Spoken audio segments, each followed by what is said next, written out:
नमस्कार। आज हम एक बहुत ही दिलचस्प अदालती बहस को समझने वाले हैं। एक तरफ दिल्ली के मुख्यमंत्री अरविंद केजरीवाल, जो खुद अपनी पैरवी कर रहे थे, और दूसरी तरफ हाई कोर्ट की एक जज। इनके बीच एक ऐसा टकराव हुआ जो काफी तनाव भरा था। तो चलिए सीधे इस टकराव के दिल में उतरते हैं।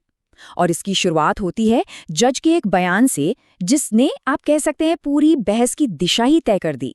उन्होंने कहा, देखिए, अदालत अपने तरीके से चलती है, शायद आप ये ना समझे, पर मैं अपनी अदालत अपने तरीके से चलाती हूं।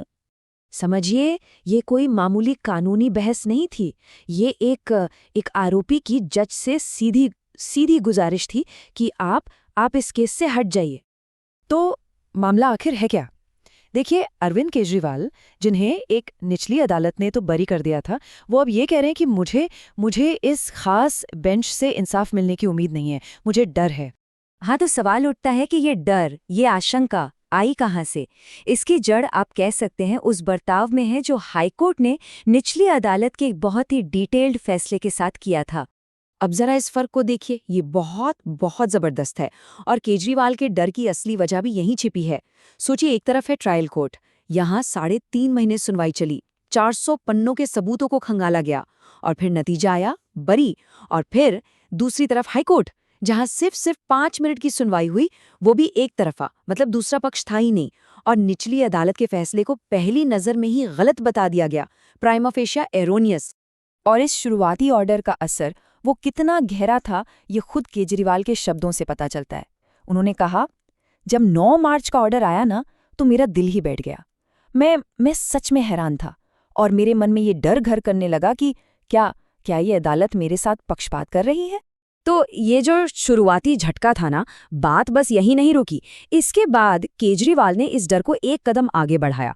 उन्होंने एक बाकायदा अर्जी तैयार की और जज के सामने अपनी दलीलें रखनी शुरू कर दी, ये मांग करते हुए कि वो इस केस से हट जाएं। और कमाल की बात यह है कि ये सब कुछ हुआ बहुत बहुत तेजी से। जरा टाइमलाइन देखिए। 9 मार्च को हाईकोर्ट का वो एक तरफा ऑर्डर आता है। ठीक 2 दिन बाद 11 मार्च को केजरीवाल सीधा चीफ जस्टिस को चिट्ठी लिख देते हैं, और जैसे ही 13 मार्च को जवाब मिलता है, वो फौरन अदालत में जज के सामने अपनी अर्जी लेकर खड़े हो जाते हैं। अब देखिए, केजरीवाल की दलील सिर्फ उस एक ऑर्डर पर नहीं टिकी थी। उनका कहना था कि एक पैटर्न है। इससे जुड़े हुए 5 और मामलों में इसी अदालत ने इतनी सख्त टिप्पणियां की थीं कि वो लगभग फैसले जैसे लग रहे थे। उन्हें ऐसा महसूस हुआ कि भाई, मुझे तो दोषी और भ्रष्ट लगभग मान ही लिया गया है, बस सजा सुनाना बाकी रह गया है। और ये जो पूरा विरोधाभास है, वो यहाँ एकदम साफ दिखता है। एक तरफ है ट्रायल कोर्ट की फाइंडिंग्स, जो बिल्कुल क्लियर कह रही हैं, कोई जुर्म नहीं हुआ, क्राइम का कोई पैसा नहीं मिला, कोई भ्रष्टाचार नहीं हुआ। और फिर दूसरी तरफ है हाई कोर्ट की वो टिप्पणियां, जो केजरीवाल के हिसाब से सीधा सीधा उनके दोषी होने की तरफ इशारा कर रही थीं। अच्छा, अब अपनी बात को और मजबूत करने के लिए केजरीवाल सिर्फ अपनी फीलिंग्स या डर की बात नहीं करते, वो बाकायदा कानूनी सिद्धांतों और पुराने केसों का हवाला भी देते हैं। तो सवाल ये है कि ये रिक्यूजल आखिर होता क्या है? देखिए, ये न्याय का एक बहुत ही बेसिक, बहुत ही बुनियादी सिद्धांत है। सीधा सा मतलब है कि अगर किसी जज को लेकर पक्षपात का जरा सा भी एक वाजिब डर हो, तो वो खुद ही उस केस से अलग हो जाते हैं। और ऐसा क्यों? क्योंकि सबसे जरूरी बात यह है कि इंसाफ सिर्फ होना नहीं चाहिए, इंसाफ होता हुआ दिखना भी चाहिए। और इसी बात पर सुप्रीम कोर्ट का एक पुराना फैसला बहुत अहम हो जाता है। उस फैसले में कहा गया है कि रिक्यूजल का असली टेस्ट ये नहीं है कि जज के मन में क्या चल रहा है, नहीं, असली टेस्ट ये है कि जो इंसान अदालत के सामने खड़ा है, उसके मन में क्या है। क्या उसके पास पक्षपात का डर महसूस करने की कोई ठोस, कोई वाजिब वजह है? और फिर केजरीवाल एक और बहुत ही दमदार दलील सामने रखते हैं, वो है समानता की। वो कहते हैं कि देखिए, मैं कोई स्पेशल ट्रीटमेंट नहीं मांग रहा। जब जांच एजेंसी यानी ईडी ने एक दूसरे केस में ऐसा ही डर जताया था, तो उनकी बात मान ली गई थी, केस ट्रांसफर हो गया था, और मेरे पास तो डर की वजह उनसे भी कहीं ज्यादा मजबूत हैं। तो चलिए अब इस पूरी बहस के क्लाइमैक्स पर चलते हैं। वो मोमेंट जब केजरीवाल और जज के बीच का तनाव बिल्कुल अपने चरम पर पहुंच गया।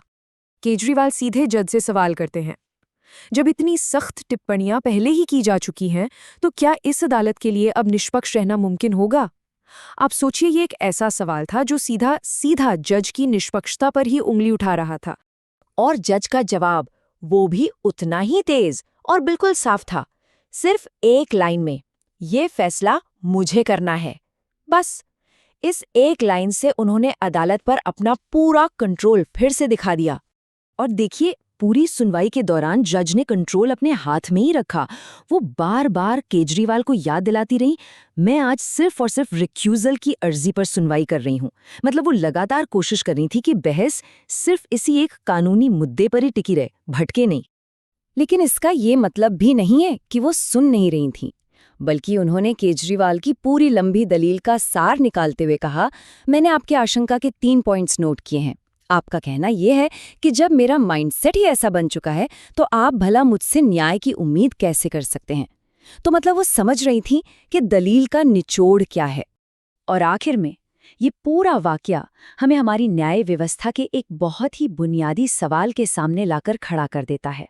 सवाल ये है कि अदालत पर जज के मजबूत कंट्रोल और एक इंसान के मन में इंसाफ न मिलने के वाजिब डर के बीच वो बारीक सी लकीर आखिर कहाँ है। शायद इसी लकीर को ढूंढना और उसे बनाए रखना ही इंसाफ का सबसे बड़ा इम्तिहान है।